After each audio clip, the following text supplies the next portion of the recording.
Hello, welcome back to my channel. So today I'm going to be doing a favorite products from the drugstore, top products in each category, and this is going to be for the half the year mark.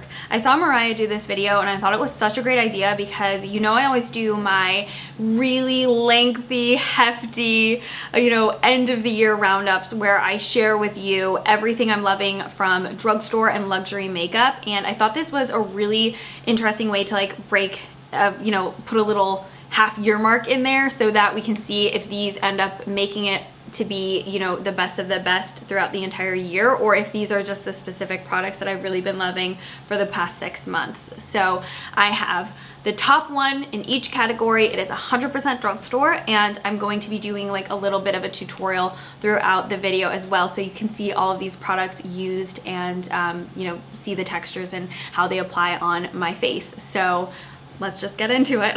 I'm gonna get started off with primer, and I'm really excited about this one. I've really been enjoying it. It's so beautiful. So this is the Glass Skin Primer from Revolution Beauty. Absolutely wonderful. I start off with about half a pump and then go from there and slowly start building it. So I like to just apply it straight to the center of my face. You can see I get that instant dew. My skin instantly starts reflecting back light, and it's not luminous, so there's no pearl. So especially if you do have a more textured skin type, or you have acne or something, and you still want to be able to like have some dewy glow, but you don't want it emphasizing texture, this is so nice. And anywhere you have visible dryness, it's so nice to just like plop on those extra flaky bits to help disguise them. When it comes to illuminator, this one might shock you because I don't think I've talked about it very much on my channel, but it's a really nice all-around option. So it's from Well People. This is their Bio Brightening Primer Serum. The package has changed a little bit. Mine's a little bit older. But this is such a beautiful, warm, peachy gold illuminator, and it's a really nice soft strobe. I would honestly compare this one to be the most similar to the Keys illuminating serum. You can see it just gives me that soft amount of strobe, so it's very nice if you tend to wear lighter makeup or just spot conceal and you don't wear a ton of coverage, because this isn't going to be over illuminating on the skin. And I really just like how it gives you the right amount of luminosity without being like overly pearlized, and you can see like it's just a nice healthy amount of glow, and these two mixed together do not feel sticky. My skin feels nice and moisturized and like ready for makeup application. It's not like a heavy or distracting feeling on the skin. Now when it comes to foundation, this was really difficult for me to pick just one because there are a handful of drugstore foundations that I'm really loving. So my top favorite that I always find myself going back to every time I use it, I'm so impressed with it. It's just been so reliable and always consistent on my skin. The L'Oreal Age Perfect Serum Foundation. I adore this. I also really like the way it looks, regardless of, how much coverage you get out of it. So whether you sheer it out or build it up for a more full coverage look, I think it just always looks really nice. My favorite way to work it into the skin is just with a damp beauty sponge, so I can really push it in. And you can see I'm just applying it in more of like a light tint coverage right now, but I'll build it up so you can see. Now I also really love L'Oreal foundations, specifically from the drugstore, because I feel like they do undertones really well. They have, warm undertones, cool undertones, and neutral undertones. So for me, even, growing up, L'Oreal always really had the best bet when it came to a good shade match for myself. So I'm going to start building it up. 2 light layers. You can see it still looks really nice and natural compared to this side where I just have, 1 light layer. I also really like how with this foundation, if I'm not feeling like wearing powder for the day, I find myself not needing to set it most days. Obviously, if I want to bump up the longevity, I'll apply a powder on top, but most days I skip out on powder. I just don't think it's necessary. Concealer was another difficult one to pin down, but I feel like most days I'm really loving the NYX Bear With Me Serum Concealer. I like to just pump it into my hands and then apply it with a little concealer brush. You can use your fingertips as well. I like to use my fingers to warm it up when I'm blending it around, but I like the brush just for the initial application. I like how this gives me lightweight coverage, a little bit of brightening under the eyes. It doesn't look cakey or heavy, and just for most days where I just want a little bit of extra coverage on targeted areas of the face, I just feel like it always looks really nice and lightweight without adding like so much coverage that my skin starts looking, you know, like too cakey or too heavy. And if you just want like some light coverage on hyperpigmentation or some spots, it's not going to completely, you know, annihilate them, but it'll give you just enough coverage to where it masks them slightly and they're just a little bit less apparent. But I feel like this is a really nice, like fresh, everyday base, and the base products themselves feel really, like I said, luxurious. Like they just apply so nice, so fresh. Now, I mentioned I'm not crazy about powder, but I know a lot of people do rely on powder to really set their makeup down, keep it in place. And one of the biggest gripes I have with powder is I feel like it takes away a lot of the natural shine that we worked so hard to get in the skin, especially if you have a dry or dull skin type like me. The powder that I feel like will help set my makeup but also not take away this natural radiance is the e.l.f. Hello Halo powder. I use the shade medium.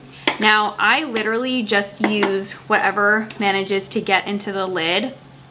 I'll load my brush up with it, maybe get a little bit extra, but this powder has pearls to it, so it sets your makeup down without taking away the natural luminous shine that you have in the skin. You can see I'm setting it down. It gives me a little bit of a soft blurring effect, but even with the powder layered up on top, it's still giving my makeup a nice amount of light reflection, so it doesn't completely, you know, dull you out, make you look too matte.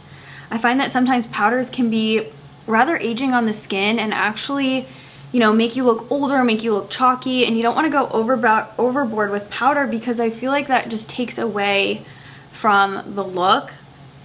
And if you really want that, you know, nice, luminous, youthful looking base, you want to keep as much of that natural shine as you possibly can. So you can see skin is slightly more mattified, but you can still really see light bouncing off of the high points of my face. So this powder is really great if you want powder to set your makeup down, but you don't want to totally lose that nice luminous glow on the skin. I'm really gonna have to give top bronzer to PYT. So this is their Faux Sun Bronzer Duo in Bali. And what I really like about this is you actually get two tones. So as you can see, you have a lighter, more luminous tone, and then this one's darker. It's more matte, but I still find this one to have a little bit of shimmer in it as well. You can either isolate each shade and use those strategically placed on the face, or you can mix them together for a custom shade. I'm gonna show you how I mix them together and then use the darker shade to actually do a little bit of contouring. So the two mixed together, you can see it's just giving me that little bit of definition and warmth.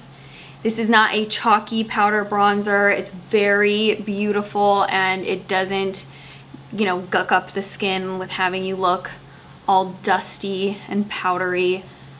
And it just adds a really nice amount of warmth. Easy to use. It's just a nice, easy to use bronzer. I just also find that this shade specifically is really nice for my skin tone. And I always like to take a little bit of my bronzer and just knock it into the crease of the eye, just so that you get, you know, a nice look. It just makes the face all flow together as one. I find if you forget to knock some bronzer into the crease of your eye, it can kind of just make the look really separated. This is what drives me insane about the drugstore products. I feel like a lot of them are constantly being discontinued, and I'm always trying to Google the products before I film with them, because a lot of times some of my most favorite products go out of stock, and then I film the video and I have you guys telling me that they've been discontinued or whatever, and then I feel really bad. But this is something I want to recommend to you. I'm not going to use it in this video because I'm pretty sure this is being discontinued and I'm having a difficult time finding this specific shade. So it's the CoverGirl Full Spectrum palette. I absolutely love these powders. I don't necessarily think you need to get this exact shade, so I'll have other ones that I really like in the description box. This one is Rose Rush, and the highlight is what I specifically like. You also get that really pretty blush topper as well. These are beautiful, creamy, emollient, buttery, silky soft highlights. They are so phenomenal and they look like just the most gorgeous soft wet shine on the skin.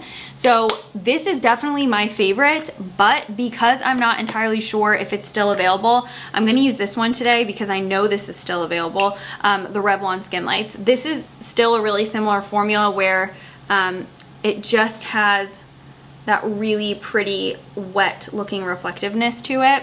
I'm a big fan of the Revlon Skin Lights bronzers as well. I think if you like more of a, you know, like soft dusting of highlight on the skin, you'll really enjoy these because you can see I'm just kind of like buffing it in place and it doesn't look like a stripe on the skin, which I think is very crucial. Like nobody wants a stripy highlight. You just want that nice natural glisten. So I knock it all around the top corner of my face and really just buff it into those high points so you don't really know where the highlight starts, where the highlight ends. So just a light dusting, not a lot, but just buffing it right in this top corner of the face will give you that nice light reflection where it kind of just looks like it's buffed into the skin. See, like this is gorgeous. This is such a beautiful highlight that you can really just like buff in and it's not gonna look like powdery or like it's sitting on top.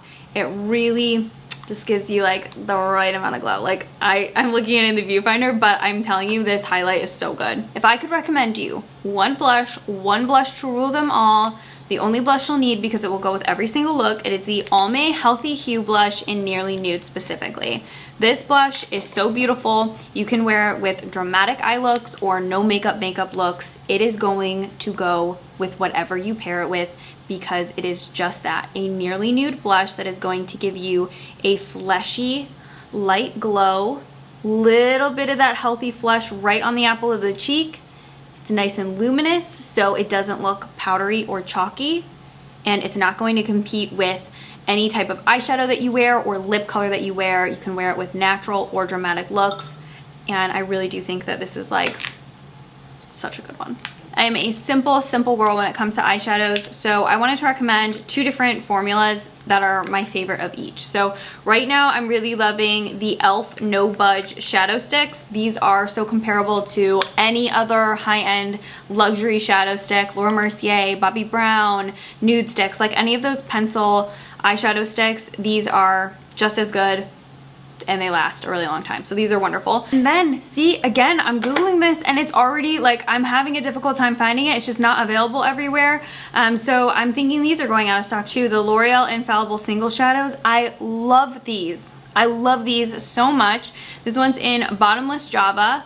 I guess if you can get your hands on these, they're worth getting now because they are insanely pigmented, and I'm seeing them on like CVS.com, and I think I just saw it on Walmart.com too, but they're just really intense pearlized shadows. I'm gonna use the e.l.f. ones today. So this first one is Copper Chic, and I'm just gonna run that right on my eyelid and blend it out with my fingertip.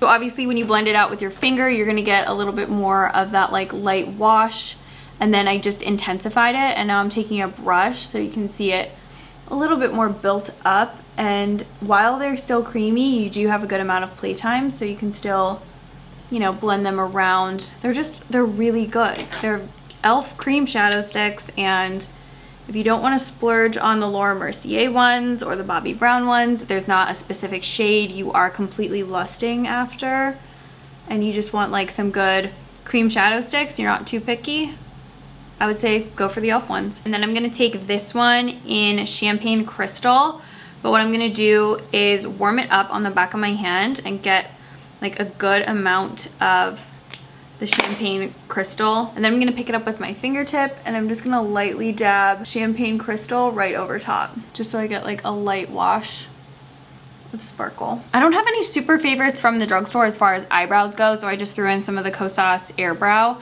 but I'm very picky about brows, so it's like when I find something that I like, I tend to stay really loyal to it, but I will be trying to find some really great drugstore brow products for the rest of the year, because I realize I'm kind of lacking in that department. But as far as gel eyeliners go, I'm really liking this one from Hard Candy. Really smooth, ultra pigmented, very easy to work with, and I really like just doing soft, subtle liner looks. I'm not really into super dramatic eyeliner looks right now, and this one stays put. You can put it on, you know, your top lash line. I like to tightline with it, and it stays in my tightline all day, so it really beefs up that top lash line nicely. And then you can also take it in the waterline when you want more dramatic looks as well. Mascara was another one for me that was like hard. Like I really struggled to find just a singular mascara that I really loved the most, and I feel like I'd be cheating if I didn't tell you about this amazing mascara combo that I found.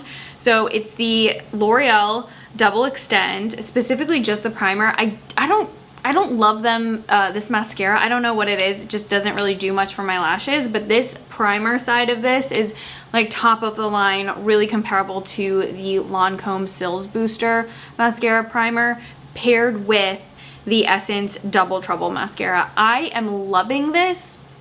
And I also really like that LA Colors Perfect Curve mascara, but like, let me just show you this combo because it seriously makes my lashes look very intense, very long, very fake lash appearance. So I start off by literally just popping the primer right on all the tips of my lashes and really concentrating on building the primer on top of itself so that my lashes are noticeably longer just from the primer right on top. And so just like building it up until I feel like I've gotten a good amount of fluffiness. And then I take the Essence Double Trouble, and I just really like the brush of this. It's almost like a plastic bristle hybrid. It's really long plastic bristles, which I haven't seen on a mascara bristle before, so I'm usually like not a plastic bristle lover, but I really like this one. And you'll see that when I build them on top of themselves, I get a crazy amount of length. The mascara on the lower lashes without any primer on the bottom. And I've really been liking kind of sweeping my lashes towards the outer corner to accentuate the shape of my eye. Lip liner, if we're only doing one, we're doing LA Girl Maple Glaze. This is really nice because it's a long wearing lip pencil, and it just lasts a lot longer than traditional lip pencils, and this shade is really good for doing a little bit of overlining and cheating the size of your lips. They're also just like so creamy and perfect. Like you can see, it's a really good match for my lip shade. So Maple Glaze, I'm gonna give that to favorite lip liner so far. When it comes to lip products, as far as lipsticks go, I'm definitely gonna give my favorite so far to the Revlon Shine Lipsticks. These are so good. They're creamy and really juicy, and just like they look really nice on the lips, and they're not fully opaque. So my favorite is Sparkling Honey, and then I also really like Sparkling Quartz. Sparkling Quartz is just like a nice soft pearly tint on the lips, and then Sparkling Honey is a sheer nude. So you can see Sparkling Honey is pretty opaque, but not fully opaque, which I really like. The other one I really like is this one right here, which is Nude Illuminator. So it's just slightly more pink, a little bit more of a rosy nude. And then I think my favorite lip color I've tried from the drugstore all year is Rose Harmony from L'Oreal. I think this is the best of both worlds. You get almost like a conditioning balm-like sensation on the lips, a little bit of color, and a really nice high shine finish. And I think Rose Harmony is also a really nice everyday shade. Best setting spray, this was so easy for me to pick, the Revolution Super Fix. I just think that this actually makes your makeup last so much longer. And I'll do like a couple coats on my face. It also helps take away any powdery finishes on the skin. I know that this says that this sets with an ultra matte finish. I don't find that to be the case. You'll see once this dries down on my skin, it goes back to its normal set down. In fact, it might even look slightly dewier in my opinion, but I might have done a little bit too much, so we're just gonna wait a minute for this to dry. And you can see it's been about 2 minutes, so it does take a little bit of extra time to set down, but we're back to normal. Still have, you know, the most of the shine like on the high points of the face, but overall we're not looking like greasy, or it's not like a dewy setting spray. But this stuff is the real deal. if you have seen me rave about the Charlotte Tilbury Airbrush Flawless Setting Spray, because that stuff really works too, I feel like this is the only other setting spray that I've tried where I can truly say that I've noticed a significant difference in an increase in longevity for my base makeup, especially if you do a sandwich technique where you use this before primer. And then once you've done all your liquid products, so foundation, concealer, all of that, spray again, then do the rest of your powder products, and then as the final spritz on your skin. Trust me, it will not budge throughout the day, but also just using it as the overall last setting spray, you'll still notice a big difference. But if it's like a really big event and you don't want your makeup to go anywhere, do the three section sandwich technique and your makeup will literally not go anywhere. All right, so those are all of my half of the year drugstore favorites. Like I said, I really wanted to condense this to absolute top favorite, but when I do my traditional end of the year roundup, I'm gonna keep it to probably top 2 to 3 at most from the drugstore. So you'll get to see like the actual breakdown of the top 3 foundations that I was using, because you guys know I really do love this, but I also love the Age Perfect Balm. I've been loving the L'Oreal Skin Tint. So I do have a lot of products that I'm really loving, but like this is just so tried and true, and that's why I really wanted to focus on the best of the best for me right now. I would love to know if you've tried any of these or if you have any other products you think I should start testing out now, especially if there's any like new drugstore launches that you're really curious about and you want to see me review or just start testing out for you. I'm going to list and link everything in the description box, and as always I will have all specific shades listed in the description box for you as well. I would love it so much if you would come follow me on Instagram and on TikTok. I've been doing a ton of beauty content on TikTok lately, and I think that is everything that I wanted to mention for this video. So if you have any questions or I didn't touch on something about a specific product, leave it in the comments down below and I will do my best to get back to every single one of you. And thank you so much for watching this. I had a lot of fun filming this, and I will see you in my next video. Bye!